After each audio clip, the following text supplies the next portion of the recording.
विद्यार्थी मित्र, आपण अभ्यासत आहोत उष्णतेचं मापन व परिणाम हा पाठ। आणि या पाठामध्ये या अगोदर आपण उष्णता म्हणजे काय, एखाद्या पदार्थामध्ये सामावलेली गतिज ऊर्जा किंवा उष्णता हे एक ऊर्जेचं रूप आहे आणि गतिज ऊर्जेवर आधारित त्या पदार्थामध्ये असलेली ऊर्जा आपल्या लक्षात येत असते किंवा उष्णता लक्षात येत असते। म्हणजे उष्णतेची पातळी वाढण्यासाठी त्या पदार्थामधली गतिज ऊर्जा ही वाढवावी लागते, त्यातले अणु हे गतिमान व्हावे लागतात। आणि ज्यावेळेस कोणताही पदार्थ अणुपासून तयार झाला असतो, ज्यावेळेस त्या पदार्थामधले अणु गतिशील होतात त्यावेळेस त्या पदार्थातली उष्णतेची पातळी वाढते। आणि एखाद्या पदार्थातली उष्णतेची पातळी म्हणजे असतं तापमान। आणि एखाद्या पदार्थामध्ये किती वाढली उष्णतेची पातळी हे मोजण्यासाठी तापमापीचा उपयोग होतो। आपण वेगवेगळ्या प्रकारच्या तापमापे अभ्यासल्या। प्रयोगशाळेमध्ये वापरली जाणारी तापमापी, वैद्यकीय तापमापी शरीराचं तापमान मोजण्यासाठी वापरतात ती, वातावरणाचं तापमान मोजण्यासाठी वापरतात ती कमाल तापमापी, किमान तापमापी। आणि आता दवाखान्यामध्ये वैद्यकीय तापमापीची जागा आता डिजिटल तापमापीने देखील घेतली आहे। त्याच्यामध्ये डिजिटल सेन्सर वापरतात आणि या सगळ्या तापमापींच्या सहाय्याने आपल्याला अचूक तापमान जसं मोजता येतं त्याच पद्धतीने एखाद्या वस्तूतील उष्णता मोजण्यासाठी आपल्याला कॅलरी मापी नावाच्या उपकरणाचा उपयोग होतो। आपण अभ्यासत आहोत कॅलरी मापी बद्दल। आता या अगोदर आपण कॅलरी मापीची रचना अभ्यासली, तिचं कार्य कसं चालतं ते अभ्यासलं। काय कॅलरी मापी? कॅलरी मापी हे एक भांड आहे, हे एक उपकरण आहे ज्या उपकरणाच्या सहाय्याने एखाद्या पदार्थातील किंवा एखाद्या वस्तूतील उष्णता मोजली जाते। आणि ह्या कॅलरी मापी या उपकरणामध्ये दोन भांडे असतात, एकात एक बसवलेले थर्मास फ्लास्क सारखे आणि बाहेरचं भांड हे उष्णता रोधक असतं, तर आतील भांड हे उष्णतेचं सुवाहक असतं। तांब्याचं वापरतात आतील भांड, बाहेर लाकडी पेटी असते। या लाकडी पेटी आणि तांब्याचं भांड यांच्यामध्ये एक लोकर किंवा उष्णता रोधक पदार्थ वापरलेला असतो आणि त्या तांब्याच्या भांड्यामध्ये गरम पाणी टाकलेलं असतं, म्हणजे तो कॅलरी मापीचा भाग झाला। याच्याच मध्ये एक तापमापी, आतल्या भांड्यामध्ये तापमापी बसवण्याची योजना असते, मध्ये ढवळणी देखील बसवली असते। आणि हे लोकरीचं कव्हरिंग त्याला किंवा बाहेरून लाकडाची पेटी, हे सगळं करण्यापाठीमागचा उद्देश काय? बाहेरच्या वातावरणाचा परिणाम आतील गरम पदार्थांवर किंवा थंड पदार्थावर होऊ नये। आपल्याला काय करायचंय? त्या वस्तूचं अचूक तापमान मोजायचे। इथं थंड वस्तू आणि गरम वस्तू एकमेकाच्या सानिध्यामध्ये ठेवला असता त्या वस्तूमध्ये होणारी उष्णतेची देवाणघेवाण कशी असते आणि किती होते हे अभ्यासण्यासाठी कॅलरी मापी नावाच्या उपकरणाचा उपयोग केला जातो। आणि भौतिक आणि रासायनिक प्रक्रियेमधून बाहेर पडणारी उष्मा किंवा बाहेर पडणारी उष्णता, ग्रहण केली जाणारी उष्णता मोजण्यासाठी आपण कॅलरी मापी या उपकरणाचा वापर करू शकतो। आणि सगळ्या वातावरणापासून अलिप्त ठेवण्यासाठीची ही योजना असते, म्हणून इथं उष्णता रोधक पेटी आणि उष्णता रोधक लोकरीचा वापर केला असतो। आणि यामध्ये ज्यावेळी आपण कॅलरी मापीमध्ये गरम पाणी ठेवतो, मध्ये एखादा थंड पदार्थ टाकला, लोखंडी गोळा, त्यावेळी होतं काय? लोखंडी गोळ्याचं तापमान पाण्यामध्ये टाकल्यानंतर हळूहळू वाढत जातं आणि त्याचं तापमान हळूहळू वाढत गेलं म्हणजे काय झालं? पाण्याचं तापमान हळूहळू कमी होत जातं। आता पाण्याचं तापमानामध्ये घट होते आणि लोखंडी गोळ्याच्या तापमानामध्ये वाढ होते, त्यावेळी कॅलरी मापी हे भांडे, त्या भांड्याच्या तापमानामध्ये सुद्धा वाढ होते। आणि ही वाढ किंवा त्या पाण्याच्या तापमानामध्ये झालेली घट ही कशी असते? उष्ण वस्तूने दिलेली उष्णता बरोबर असते पाणी आणि कॅलरी मापी यांनी ग्रहण केलेली उष्णता। किंवा आपण उष्ण वस्तू म्हणजे पाणी आहे, मध्ये टाकलेली वस्तू लोखंडी गोळा जर गृहीत धरलं तर लोखंडी गोळ्यानं ग्रहण केलेली उष्णता आणि कॅलरी मापीनं ग्रहण केलेली उष्णता या दोघांच्या उष्णते इतकी असते, हे आपण या अगोदर अभ्यासलं। आता आपण या कॅलरी मापीमध्ये उष्ण वस्तू मध्ये पाणी टाकलं होतं, आपण पाण्याच्या ऐवजी बर्फ सुद्धा टाकू शकतो आणि मध्ये एखादी गरम वस्तू टाकू शकतो, म्हणजे हा बदल आपण करू शकतो। म्हणजे कॅलरी मापीमध्ये प्रत्येक वेळी गरम पाणी टाकायला पाहिजे असं काही नाही। कॅलरी मापीमध्ये आपण उष्ण वस्तूच्या ऐवजी थंड वस्तू सुद्धा टाकू शकतो आणि थंड वस्तू टाकल्यानंतर त्याच्यामध्ये दुसरी एखादी वस्तू, आपण लोखंडी गोळा, नंतर गरम केलेला लोखंडी गोळा टाकू शकतो। म्हणजे काय होईल? गरम केलेल्या लोखंडी गोळ्याचं तापमान वाढेल आणि बर्फाचं तापमान हळूहळू कमी होत जाईल। आणि एक वेळ अशी येईल की तो बर्फ काय करेल? उष्णता देत राहील आणि लोखंडी गोळा उष्णता घेत राहील आणि कॅलरी मापीच्या देखील तापमानामध्ये बदल होत जाईल। आणि इथं झालेला बदल मग तापमानामध्ये वाढ होणे आणि तापमानामध्ये घट होणे कशावर अवलंबून असतं? तर आपण कॅलरी मापीमध्ये कोणता पदार्थ ठेवलेला आहे आणि त्याच्यामध्ये पाण्यामध्ये कोणता पदार्थ टाकलेला आहे, या सगळ्या गोष्टीवर सगळं हे अवलंबून असेल। या सगळ्यांचा अर्थ काय? तर उष्ण वस्तूने दिलेली उष्णता बरोबर असते पाणी आणि कॅलरी मापीने ग्रहण केलेली उष्णता। आणि हे उष्णतेचा ऱ्हास अजिबात होत नाही किंवा उष्णता बाहेर जाऊ दिली जात नाही, हे टाळण्यासाठी कॅलरी मापी नावाच्या उपकरणाचा उपयोग केला जातो. याला उष्णता विनिमयाचं तत्व म्हणतात. आपण एखादी वस्तू त्या पाण्यात टाकली, पाण्यात टाकल्यानंतर काय होईल, समजा थंड वस्तू पाण्यात टाकली तर ती उष्णता ग्रहण करेल आणि उष्णता ग्रहण केल्यानंतर त्या वस्तूचं तापमान वाढेल. समजा कॅलरी मापीच्या भांड्याचं वस्तुमान आपण MC मानू. M म्हणजे काय, मास, आणि C म्हणजे कॅलरी मापी. म्हणून कॅलरी मापीच्या भांड्याचं वस्तुमान आपण MC असं गृहीत धरू आणि तिचं तापमान, कोणाचं, कॅलरी मापीचं तापमान, हे कॅलरी मापीचं तापमान आपण, हे तापमान कधीचं, सुरुवातीचं, ते तापमान TI म्हणजे काय, इनिशियल टेम्परेचर.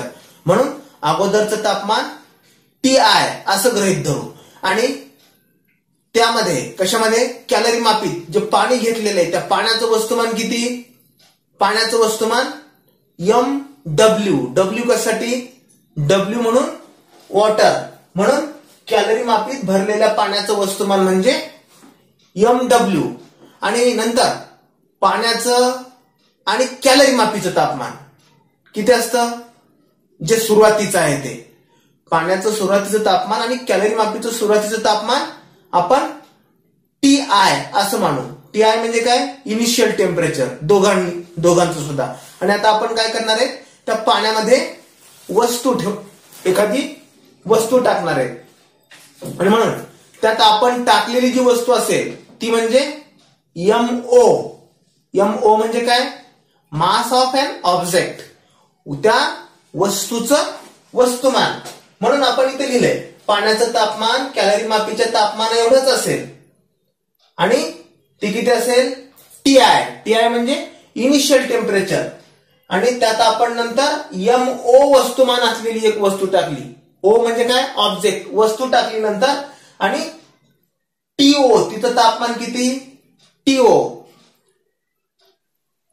म्हणजे ऑब्जेक्टचं तापमान, ऑब्जेक्ट म्हणजे वस्तू, तापमान असलेली वस्तू टाकली तर त्या ठिकाणी TO म्हणजे टेम्परेचर ऑफ ऑब्जेक्ट, कोणाचं, त्या वस्तूचं तापमान, टेम्परेचर ऑफ ऑब्जेक्ट, हे जर इनिशियल टेम्परेचर पेक्षा म्हणजे अगोदरच्या तापमानापेक्षा जर जास्त असलं तर काय होईल, ती वस्तू उष्णता पाणी आणि कॅलरी मापीला देईल.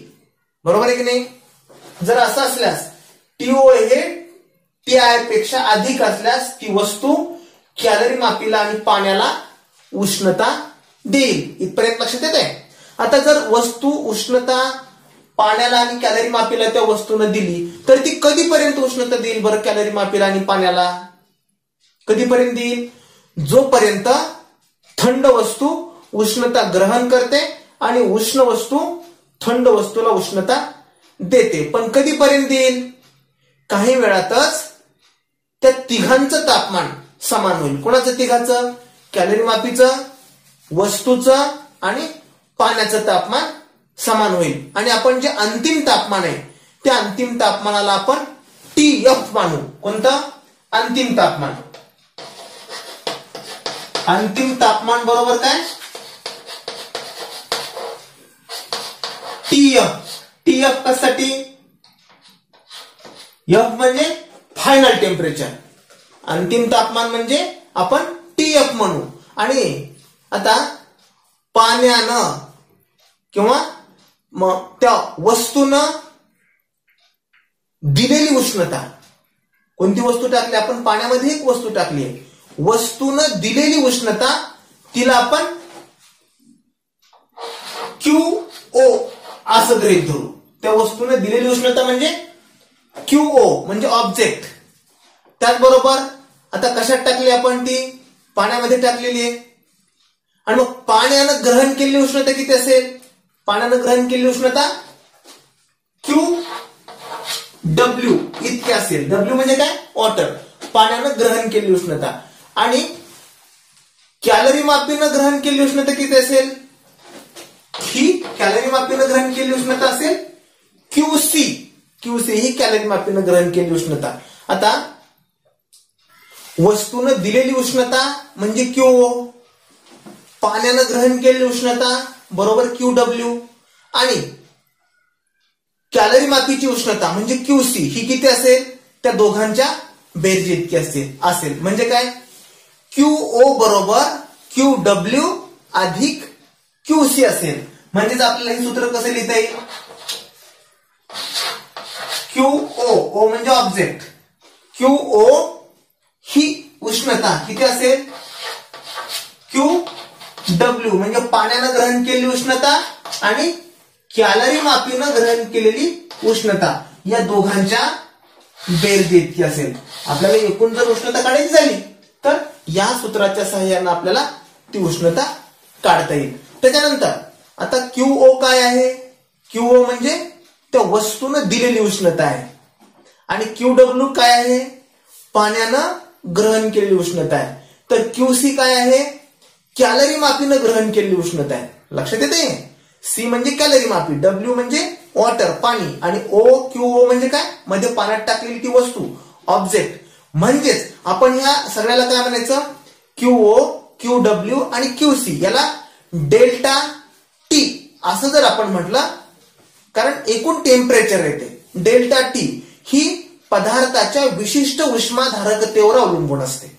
कशावर अवलंबून असते ही उष्णता, तो पदार्थ कशाचा आहे, लोखंडी गोळा टाकला तर लोखंडाची विशिष्ट उष्माधारकता, पाण्यात टाकल्या म्हणून पाण्याची विशिष्ट उष्माधारकता, कॅलरी मापी तांब्याची आहे, तांब्याची विशिष्ट उष्माधारकता किती असते, तांब्याची विशिष्ट उष्माधारकता 0.09 कॅलरी पर ग्रॅम डिग्री सेल्सिअस एवढे असते.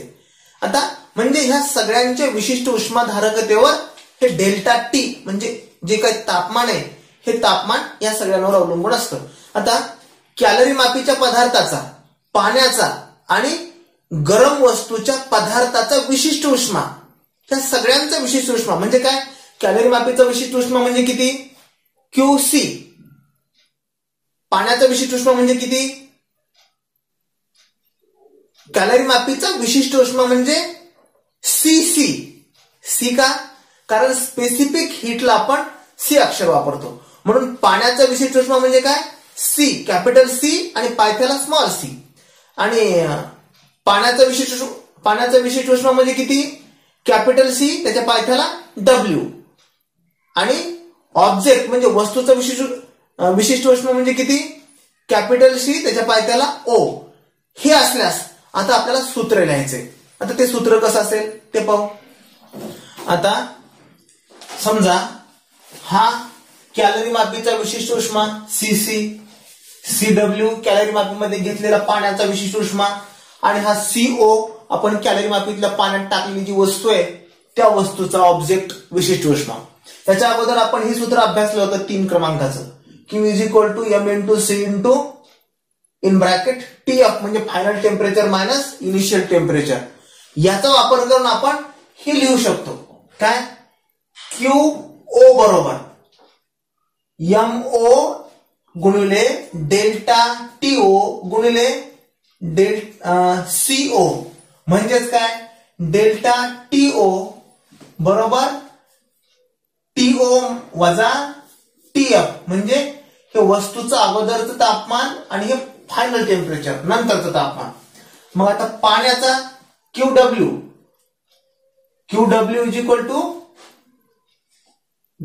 बरोबर MW म्हणजे पाण्याचं वस्तुमान गुणिले डेल्टा TW गुणिले पाण्याची विशिष्ट उष्माधारकता म्हणजे CW.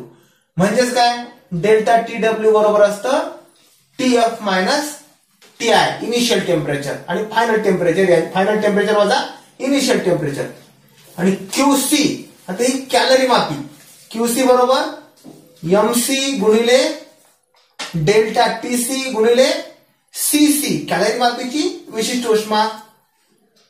म्हणजेच काय, डेल्टा TC बरोबर TF मायनस TI म्हणजे इनिशियल टेम्परेचर बरोबर डेल्टा TW म्हणजे पाण्याचं ते एकूण तापमान. आता आपण चौथ्या नंबरचं सूत्र हे अभ्यासलं होतं याच्या अगोदर, QO बरोबर QC अधिक QW. म्हणजे आपण त्या कॅलरी मापीमध्ये वस्तू टाकल्यानंतर कॅलरी मापीचा आणि त्या पाण्याच्या एकूण तापमान इतकं या तिघांचं तापमान समान असेल.